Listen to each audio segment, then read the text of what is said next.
World cup 2024 के जैसे ही groups announced हुए उसके बाद कई सारे लोगों ने कहीं ना कहीं कैलकुलेशन करनी शुरू कर दी कि कौन सा ग्रुप कितना टफ है कितना नहीं है, किस तरह के ग्रुप्स में किस किस टीमों को रखा गया है, किसके कितने चांसेस होंगे, एशियट्स का क्या कुछ हाल रहने वाला है। तो ज़्यादातर लोगों ने, मैं नहीं कहूँगा सब ने, लेकिन मेजोरिटी ऑफ लोगों ने कहीं ना कहीं यही सोचा कि अगर कोई एशियट टीम T20 वर्ल्ड कप 2024 के सुपर 8 में जगह बनाने में कामयाब हुई तो वो या तो ग्रुप बी में से होगी या फिर ग्रुप डी में से होगी। ज़्यादातर ने कहीं ना कहीं ये सोचा है, कुछ ने शायद ग्रुप ए या सी भी कहा होगा, लेकिन मेजोरिटी ऑफ लोगों का यही मानना था कि ग्रुप बी या ग्रुप डी में से ही कोई एशियन टीम हमें शायद सुपर 8 में देखने को मिले। अगर कोई पहुंचती है तो इन्हीं में से कोई पहुंचते हुए हमें नजर आ सकती है।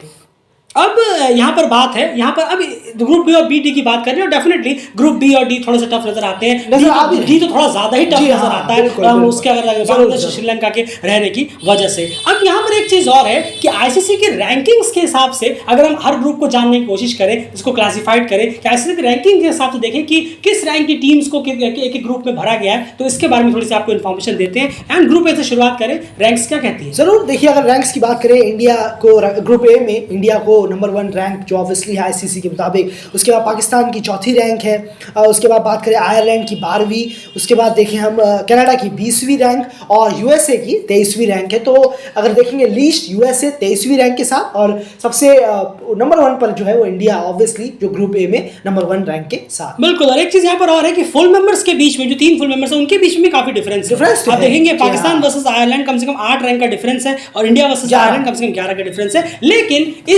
ये ग्रुप डेफिनेटली थोड़ा सा इज आउट लगता है, लेकिन इस ग्रुप को इंटरेस्टिंग बनाने का काम जो है वो आयरलैंड के हाथों में होगा। अगर आयरलैंड ने इंडिया या पाकिस्तान में से किसी एक को कहीं ना कहीं मात दे दी, मिनिमम कह रहा हूं मैं, किसी एक को भी मात दे दी, तो डेफिनेटली ये ग्रुप जो है बहुत स्पाइस अप होगा और फिर शायद नेट रन रेट पर बात आ जाए कि कौन सी टॉप 2 टीमें पहुंचेंगी इस ग्रुप से। ग्रुप बी को जानते हैं, ग्रुप बी के रैंक एनआईसीसी रैंकिंग्स के हिसाब से ये ग्रुप किस तरीके का बैठा? जरूर, इंग्लैंड की दूसरी रैंक है इस ग्रुप बी में, वहीं ऑस्ट्रेलिया की 5वीं रैंक है, नामीबिया की 11वीं, स्कॉटलैंड की 14वीं रैंक है 14th, और उसके बाद हम बात करें ओमान की तो यहाँ पर 18वीं रैंक है। ओमान सबसे नीचे रैंक पर है इस ग्रुप बी में जो कि 18वें पर है, और इंग्लैंड जो कि सबसे हाईएस्ट रैंक वाली टीम है इस ग्रुप में दूसरे नंबर पर मौजूद है। बिल्कुल। तो यहाँ पर अगर कुछ स्पाइस अप करना होगा किसी को तो डेफिनेटली इंग्लैंड और ऑस्ट्रेलिया को मात देनी होगी, स्कॉटलैंड, नामीबिया में या ओमान में से किसी को स्पेसिफिकली थोड़ी सी अगर एक्सपेक्टेशन के लिहाज से आप देखेंगे तो स्कॉटलैंड, नामीबिया से ज्यादा उम्मीद रहेगी कि ये कुछ 19-20 अगर कर पाए तो बेहतर होगा, अगर एज एन एब्स्ट्रैक्ट पर्सपेक्टिव अगर आप इसे देखें। ग्रुप सी की बात करते हैं। जरूर, ग्रुप सी की बात करें तो न्यूजीलैंड जो है वो 3रे पे है,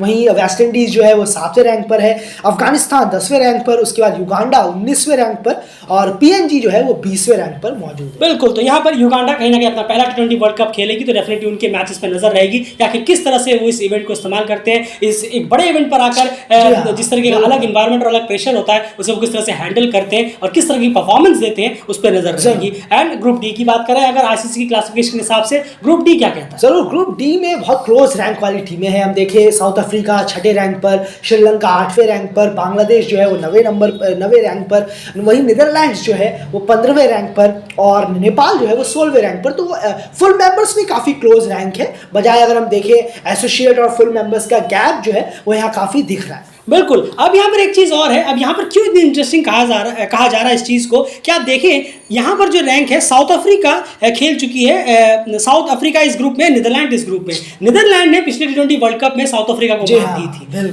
तो ऐसा नहीं है कि ये हो नहीं सकता, यहाँ पर हो सकता है, भले रैंक कुछ भी कहती हो। उसके बाद अगर आप देखें श्रीलंका इस ग्रुप में है, लेकिन श्रीलंका को एक मेरे ख्याल से 14th रैंक नामीबिया ने मात दी थी, इस वक्त उनका 14th रैंक है, और श्रीलंका का यहाँ पर 7वां या जी हाँ 8वीं रैंक है। तो नामीबिया ने श्रीलंका को मात दी थी पिछले T20 वर्ल्ड कप में, तो ये भी हो सकता है। नीदरलैंड ने बांग्लादेश को 50 ओवर क्रिकेट में बांग्लादेश को अभी रिसेंटली मात दी है। तो यही चीजें हैं, यही हम दिखा रहे हैं कि किस तरह से इस ग्रुप डी में ऑलरेडी इन टीम्स को एशियट्स के द्वारा हार मिल चुकी है, तीनों टीमों को, साउथ अफ्रीका को भी, बांग्लादेश को भी, श्रीलंका को भी। तो डेफिनेटली यहाँ पर नेपाल और नीदरलैंड्स कहीं ना कहीं थोड़ा सा अगर बेहतर प्रिपरेशन करते हैं तो डेफिनेटली अपनी फुल कॉन्फिडेंस के साथ अच्छी परफॉर्मेंस देने में कामयाब रहे तो इस ग्रुप में कुछ बहुत बड़ा उलटफेर हमें होते हुए देखने को मिल सकता है। इसीलिए ग्रुप डी को कहीं ना कहीं बहुत खतरनाक ग्रुप कहा जा रहा है, डेथ ऑफ ग्रुप, क्योंकि इसमें जो टीम्स हैं वो एशियट्स के हाथों ऑलरेडी शिकस्त खा चुकी हैं, रिसेंटली शिकस्त खा जी चुकी है। हाँ। ये नहीं कि आज से 20 साल पहले हराया था, रिसेंटली सब शिकस्त खा चुके हैं, चाहे साउथ अफ्रीका हो,